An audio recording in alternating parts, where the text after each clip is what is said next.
Здравствуйте. Прежде всего, я хочу вас всех поблагодарить, потому что встать вот в такую погоду, в такое время, в 8, ну как минимум, да, или в 7 утра, для того, чтобы прийти сюда с утра и слушать про карьеру, это вообще, на мой взгляд, абсолютный подвиг, как абсолютная сова. Начнем с того, значит, меня действительно зовут Алена, я, наверное, все действительно знаю о карьере в диджитал в широком смысле именно в России, ну, большей части в Москве, и насколько диджитал присутствует в других городах России, и насколько этот диджитал востребован, наш диджитал востребован за рубежом. Почему? Потому что я, в общем, уже 10 лет занимаюсь хантингом ровно в этой сфере. Когда-то, если вы знаете, я была главным хантером компании Mail.ru Group, соответственно, там выводила всяких вице-президентов под IPO, делала всякие такие разные вещи. Потом ушла, мы сделали свое агентство профи. Суть в чем, что и к нам пришли, в общем, все наверное, известные диджитал-работодатели. Почему? Почему они пришли к нам?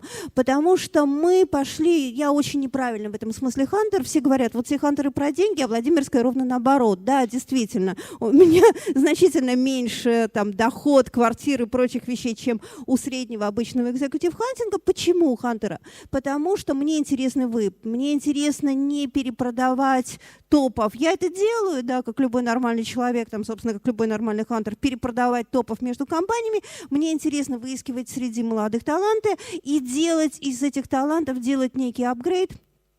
Таким образом, начинать их растить, чтобы они через 5-7 лет становились топами ведущих компаний и меняли индустрию. То есть, на самом деле, у меня амбиций больше, чем желание денег. Я хочу через вас менять этот мир. И надеюсь, что, собственно, вы через меня его поменяете. То есть, на самом деле, эксплуатирую ваш талант. Так вот, давайте поговорим о том, о чем, собственно, что с нами сейчас со всеми будет происходить в ближайший год и как вам в этом жить. На самом деле я вам дико завидую, потому что для вас история кризиса – это сейчас будет история, если вы все сделаете правильно, это будет история великого карьерного вашего успеха и ускорения, прости господи, говорю в каких-то там уже терминах, это ускорение, гласность, перестройка там и прочие вещи. Так вот, ускорение вашей карьеры многократно. Сейчас я объясню почему. Во-первых, что происходит в отрасли? Действительно, если мы говорим о рекламе и о медиа, положение не очень хорошее, оно связано с двумя вещами. Первое. В рекламе действительно значительно уменьшаются бюджеты от ведущих рекламодателей. Как следствие, как это отражается на карьере? Это отражается в том, что, соответственно, ну, естественно, меньше заказов, меньше интересных проектов, меньше народу. В общем, вроде как бы все нехорошо. Так вот, меньше заказов и меньше денег – это не равно меньше неинтересных проектов. Мы об этом поговорим. Вторая история, что происходит, собственно, и с медиа, и с рекламой. Как вы понимаете, все это консолидируется. То есть у нас меняется вообще структура бизнеса в стране как таковая. Это очень видно по Москве. У нас уходит время вот этого прекрасного, такого хипстерского времени, когда было много мелких, прекрасных, замечательных медиа, рекламных агентств. Все это было прекрасно, и хватало денег на то, чтобы это все прекрасно жило. Я буквально там вчера-позавчера шла по стрелке, по Digital Октябрю. Когда-то у нас там был профи первый офис. Я прям видела, ощущала, что вот это вот прям вот вымирает, как выезжают оттуда офисы, как появились таблички «сдаются в аренду», прочее, прочее, прочее. Но так вот, бизнес на самом деле консолидируется, то есть мелкие медиа и мелкие рекламные агентства либо сейчас испытывают некие сложности, либо начинают сливаться в конгломераты. Вы, наверное, знаете там о истории про «Газпром Медиа», да, которая, собственно, слилась. Вы, наверное, знаете про слияние больших государственных СМИ, и они, в общем, начинают, с одной стороны, давлеть. Так вот, все это прекрасно, все это, ну или не прекрасно, но это некая данность, с которой надо жить. И, казалось бы, в общем, просвета нет. Но как раз для людей молодых просвет есть, и он совершенно очевиден. Начну с таких фактов. На прошлом кризисе, именно в прошлом кризисе, создавались те СМИ, которые стали просто постепенно не просто бизнесами, а стали флагманами. Вспомните кризис давний, вы его не помните, но, возможно, вы прочитаете уже где-то там в «Намедни» или еще где-то в «Коммерсанте». «Коммерсант» создавался на кризисе, на том, что собрались люди, которым, собственно, в сути было некуда пойти, подняли деньги и сделали «Коммерсант». Ровно примерно такая же история была с Look at Me, когда, собственно, уже на другом, на более позднем кризисе люди собрались, потому что идти, в общем, было некуда. Те предложения, которые были на рынке, им были неинтересны либо по деньгам, но главное, по амбициям и по наполнению. И они сделали там свою историю, которая стала большой историей, которая фактически формирует, определяла мировоззрение как минимум одного поколения. Соответственно, что происходит дальше? То же самое примерно происходит с рекламными агентствами. Что сейчас будет? Итак, соответственно, рекламодатели, первое, начнут считать бюджеты. Как следствие, есть, конечно, очень крупные рекламодатели, которые всегда останутся в очень крупных, серьезных агентствах и в серьезных медиа, которые, просто вот я рекламодатель такого уровня, я рекламируюсь только через Saatchi, например. Окей.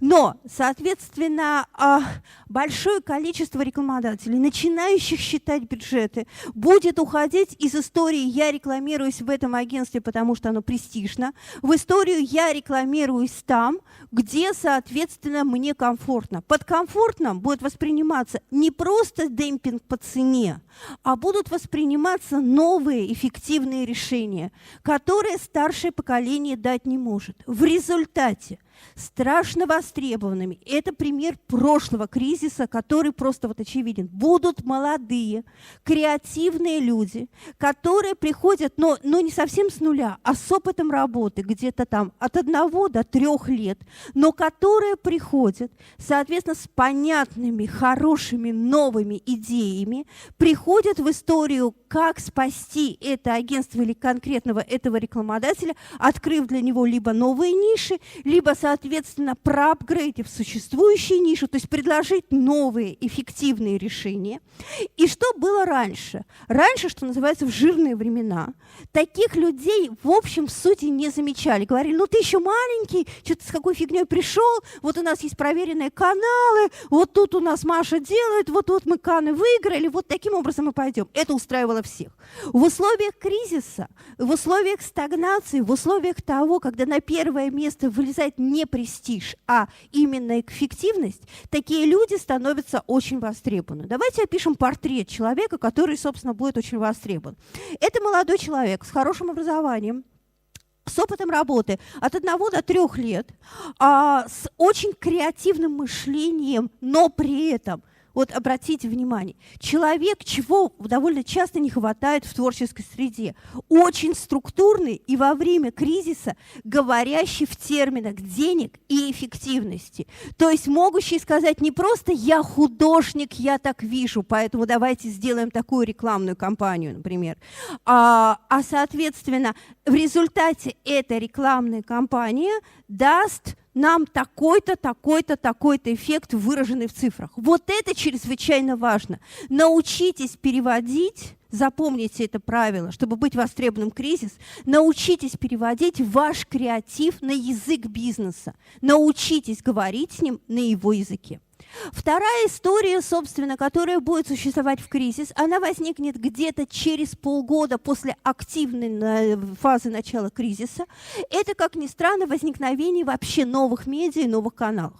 Не бывает истории про то, если мы не живем в ситуации вообще войны и ужаса, что нет денег. Их становится порядково меньше, но самое главное – некое количество денег не хочет идти в уже существующие каналы.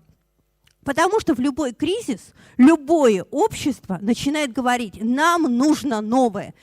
Общество ищет выход, да? Неважно, в чем оно формировано, в идее, в форме, в чем-то, ищется новое. Соответственно, вот ровно в этот момент появляются люди, которые готовы вкладывать не очень большие суммы, но готовы вкладывать в новое, что называется диджитал-носители.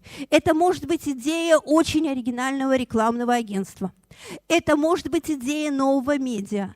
Это может быть еще какая-то креативная идея, в которую готов вкладываться. Порядковые суммы вложений будут значительно меньше. Но, соответственно, люди такие подспудно, нигде это не пиаря, начнут искать такие команды. Кого они ищут и, соответственно, каких людей они хотят видеть. Они хотят видеть людей не просто в варианте того «я что-то придумал», они хотят видеть людей, которые уже что-то сделали, может быть, даже на совсем примитивном уровне. То есть это может быть совсем такая рабочая модель, фактически полулендинг, но это должно быть уже что-то. То есть это показатель того, что человек к этому относится серьезно, то есть он тратит свой ресурс, неважно, в виде времени, в виде денег, в виде еще чего-то, ну то есть он в это серьезно вкладывается. Во-вторых, такие люди не будут вкладываться, если вы один. Это должна быть команда.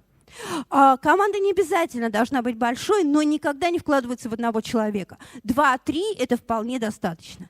Как раз, да, возвращаясь к началу, это как раз то время, когда появляются новые медиа, новые диджитал-каналы, новая история про развлечения. Про развлечения мы вообще поговорим отдельно, потому что кризис и развлечения – это особая история. Дальше, собственно, портрет этого человека. Опять же, это должно быть хорошее образование. Мы вообще не говорим о том, что должно быть нормальное образование, должен быть английский. Не слушайте сейчас все, что говорят там про западное образование, что оно не востребовано, что это все шпионы. Забудьте об этом. Это вот там где-то, там, где распыляют, там это происходит. На самом деле бизнесом очень востребованы такие люди, ровно потому, что люди с хорошим образованием, люди с зарубежными стажировками, как минимум, люди с таким опытом, они видят мир иначе. У них другой образ мышления. Это чрезвычайно важно. У них шире горизонт. Так вот, что еще важно? Обязательно, еще раз говорю, от таких людей ждут понятной творческой идеи, фактически выраженной в режиме Твиттера. Вы должны уметь свою идею описать в 140 знаков. Если вы это не можете сделать, то, соответственно, тогда ничего с точки зрения такого сейчас интересно глобального в вашей карьере происходить не будет. Дальше, второе, что, собственно, важно. Кто-то в вашей команде, как я говорю, должен обязательно переводить это все в язык бизнеса и в язык цифр, и там каких-то, да, KPI. И третье, обязательно среди вас должен быть человек, который может это решить технологически. То есть человек, который будет вкладываться в вас, он может это не знать, не понимать, но для него гарантия, да, вот тут вот есть вот мальчик, который знает, как это технологически решить. Без этого вкладываться не будет. То есть, соответственно, зафиксируемся на этом этапе. В кризис у людей молодых с хорошим образованием, думаю, что в гараж, в общем, как бы иначе не ходят, возникает как минимум несколько возможностей. Первая возможность – это, соответственно, в рамках существующих ваших бизнесов, либо бизнесов, существующих около вас, где вы там работаете, это быстрее двигать свои идеи, потому что бизнес начинает всерьез смотреть на новые каналы, новые формы, новые идеи, начинает их искать, и тем самым дает молодым шанс, тот, который не дается в жирные времена. Ваша карьера будет идти быстрее, соответственно, к вам в какой-то век начнут прислушиваться, и, соответственно, к вам дадут хоть какие-то ресурсы. Но надо просто рассчитывать, что в ближайшее время работать придется с минимальным количеством ресурсов. Второе. Если у вас есть какие-то серьезные творческие идеи, может быть, даже там, не то чтобы серьезные, но идеи, которые вас завораживают, постарайтесь их оформить в бизнес-оболочку, постарайтесь их начать реализовывать сами с командой, хоть немножко. Если в этой идее есть какая-то, не обязательно даже бизнес, если в ней окажется потребность общества в будущем, то есть, соответственно, кризис – это то время, когда общество начинает очень серьезно думать о будущем, то к вам обязательно придут инвесторы, может быть, с небольшими деньгами, но вложатся в это. Еще одна история про кризис и карьеру – это, соответственно, Это история про рынок развлечений. Это вообще западная такая совершенно американская старая статистика, как ни странно, лучше всего выраженная в художественной книжке «Жареные зеленые помидоры» о том, что ничто так не расцветает в кризис, как рынок развлечений. Причем под развлечениями мы понимаем разные сущности. Мы понимаем как развлечения в виде кино, шоу, там, просто вот такого классических развлечений, так и развлечений в виде образования, лекций, какого-то нетворкинга, еще каких-то вещей, которые, собственно, вот тоже начинают расти. Почему? Потому что на самом деле жизнь довольно безрадостная и печальна, то есть люди снова начинают задумываться, а чем кормить семью, перестают ездить на выходные в Стамбул, потому что просто плохое настроение, ну и миллионы разных таких прекрасных вещей, которые, в общем, нас сильно радовали в последние годы. Так вот, на самом деле организм требует компенсации. И если ты условно не можешь поехать в Стамбул, как ни странно, вот это вот выражено просто на каком-то генетическом уровне. Ты через какое-то время понимаешь, что ты больше, ну вот ты не можешь по доходам ездить в Стамбул, но ты можешь себе позволить пирожные картошки, ты вдруг начинаешь есть пирожные картошки, которые ты раньше не ел. Так вот, люди хотят праздника, люди хотят отвлечений, люди ходят в кино, люди ходят в парки, люди, соответственно, хотят любых форм досуга. Что, соответственно, будет? Будет история про то, что много будет разного уровня и разного вида праздников, много будет всяческих развлечений. Поэтому при этом это будет, как всегда, в кризис датировать государство. Неважно, на уровне города, на уровне страны, на уровне там, неважно, любого муниципалитета, на это будут дотации. Соответственно, поэтому, если вы до этого задумались, сделать ли карьеру в этом мире развлечений, то, собственно, вот сейчас время думать и делать, как начиная от того, что предлагать свои форматы, так и встраиваться в текущие форматы. Еще одна вещь, которая, собственно, и там, конечно, тоже очень востребованы молодые люди с хорошим образованием и со светлыми головами. Почему? Да потому что, собственно, старшее поколение, у нас развлекает нас как может. Не очень получается. Все удачные форматы как раз идут, в общем, от молодых людей, что вот, собственно, сегодняшний показывает. Еще одна чрезвычайно важная вещь. На самом деле государство, при всей нашей сложном отношении к нему, это далеко не всегда плохая, ужасная машина. Она, как ни странно, иногда генерит прекрасные вещи.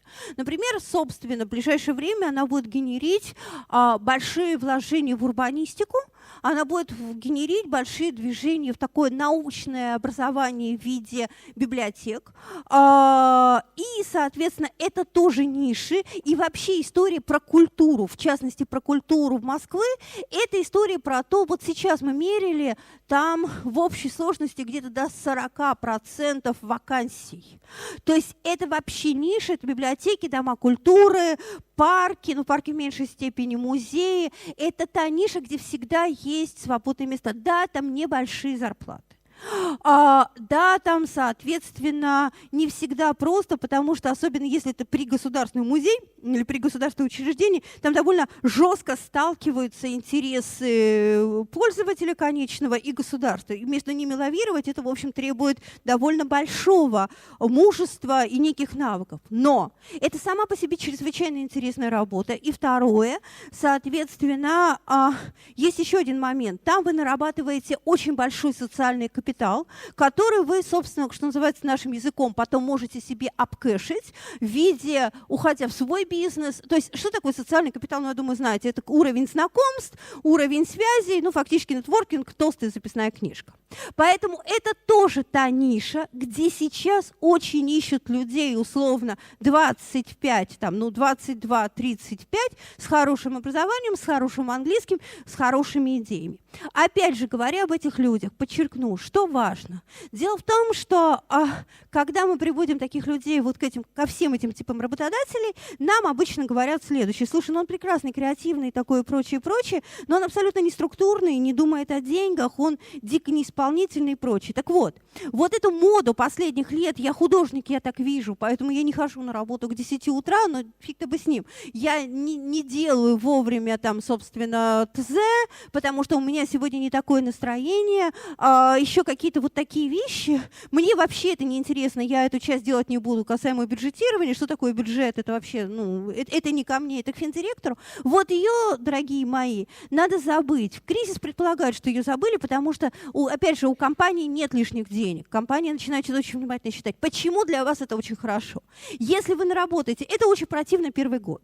Вот вообще просто четкое понимание Excel и умение работать в системе бюджета, это чрезвычайно противно, к этому надо приговаривать. Дело в том, что мы рассчитываем все-таки, видимо, вы все на то, что ваша карьера будет долгой и успешной, то есть и она не закончится позицией, там, я не знаю, аккаунт-менеджера или даже продакт-менеджера. Будет ли это потом собственное дело, будет ли это, соответственно, большая должность большой интересной компании или небольшой, но очень интересной компании. В любом случае, как только вы выходите на уровень middle и выше, никакие большие проекты для вас невозможны, если вы не отвечаете за финансы, в том числе за исполнение финансового бюджета. То есть вы должны не только уметь считать, вы должны это уметь качественно исполнять. Чем раньше вы это научитесь, тем быстрее вы переберетесь на следующий уровень, если, собственно, вы этого хотите.